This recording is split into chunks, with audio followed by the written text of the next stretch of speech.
गया सारा चावल, अब बादाम कहाँ गया? क्या इन लोग को कहना है कि बादाम हमको देखने तक नहीं मिला? आपको मेरी बात सुनिए, आप मेरी बात सुनिए पहले। अभी आपसे बात होगी, चलिए अभी आप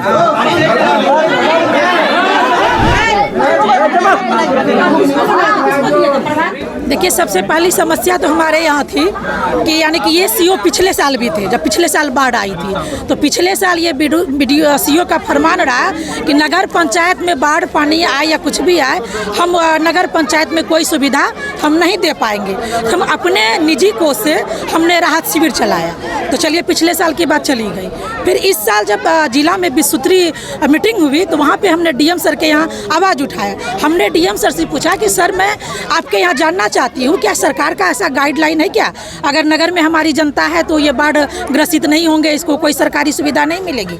तो डीएम साहब ने इनको साफ डांट लगाया और कहा नहीं, ऐसी कोई बात नहीं है, बाढ़ पीड़ित होते हैं, चाहे वो शहर में हो, नगर में हो या गाँव में हो।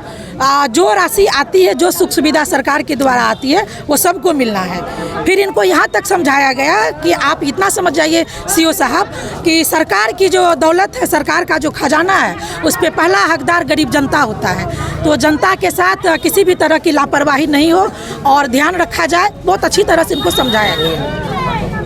इस साल जब बाढ़ आई तो फिर इनका ये शुरू हो गया और 3 दिन जब जनता हमारी त्राहिमाम रही तो फिर हमने इनके यहाँ आया, हमने ब्लॉक का चक्कर काटा अपनी जनता को लेके। तो फिर इनका कहना हुआ कि अपना लेटर पैड पे लिख के दीजिए, हमने लेटर पैड पे लिख के दिया।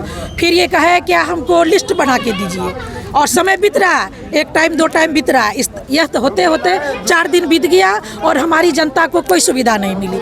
चौथे दिन जब लिस्ट हुआ तो बोलता है कि हमारा कर्मचारी जाएगा जांच में। इनके कर्मचारी को लेके मैं खुद गई और पूरा गांव घूम कर इनका कर्मचारी जांच किए। जब जांच करके आ गया तो फिर जब इनसे हमारी बात हुई तो ये कहते हैं क्या, अच्छा ठीक है देखते हैं। मैं फिर हमारा इनके साथ व्हाट्सएप पे चैटिंग हुआ। हमने जब इनसे बात रखा तो फिर इनका कहना हुआ ठीक है 2 जगह आप बोल रहे हैं राहत शिविर के लिए, तो जगह आप नहीं बताए हैं, जगह बताइए। तो हमने इनको व्हाट्सएप पे लिख दिया कि एक जगह हमारे हिंदू समुदाय में दे दीजिए, उधर के लोग उधर कवर हो जाएंगे, दूसरा इधर हमारे मुसलमान समुदाय में दे दीजिए ताकि इधर के लोग इधर, क्योंकि मैं चलाई हूँ, मैं जान रही हूँ वहाँ पर किस तरह का हो हंगामा होता है, हम कंट्रोल नहीं कर पाते हैं पब्लिक के ऊपर। इस चीज़ को इन्होंने गलत वे में लेकर उस दिन किचन नहीं चलाया। उसके दूसरे दिन ये कहते हैं कि हम जाएंगे जांच में।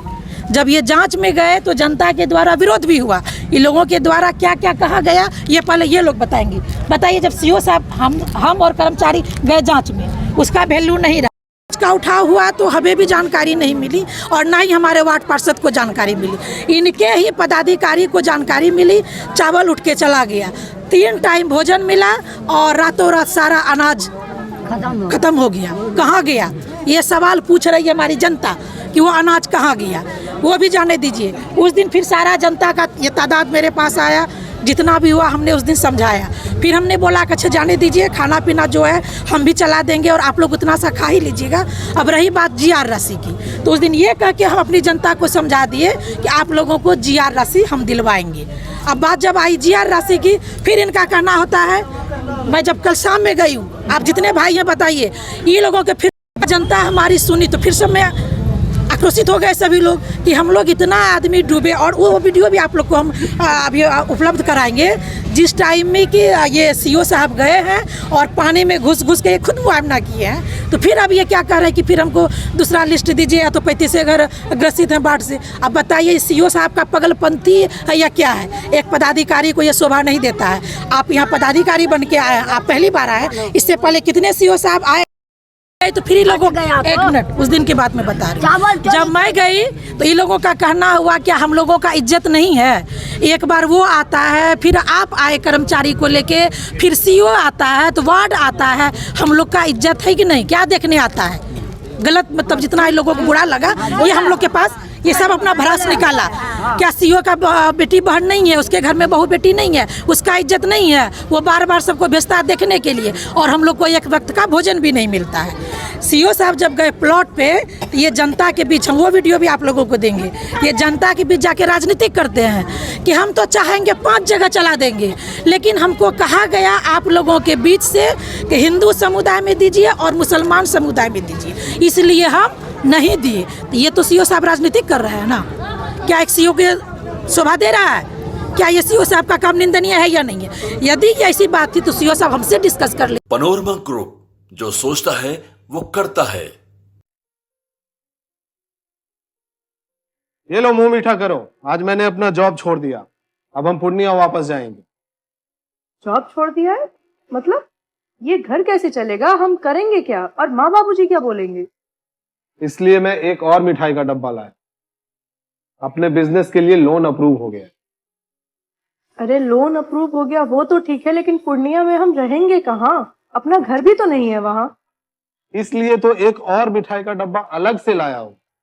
हमने पूर्णिया में घर ले लिया है, पूर्णिया के ई होम्स पैनोरमा में। पूर्णिया में पैनोरमा ग्रुप लेकर आए हैं ई होम्स पैनोरमा। बड़ा घर, आलीशान जिंदगी और अत्याधुनिक सुविधाओं के संग। अरे अरे, अब क्यों मुंह मीठा करवा रही हो? क्योंकि हम घर वापसी जो कर रहे हैं। घर वापसी की खुशी पूर्णिया में ई होम्स पैनोरमा के संग। E Homes Panorama, luxurious lifestyle redefined.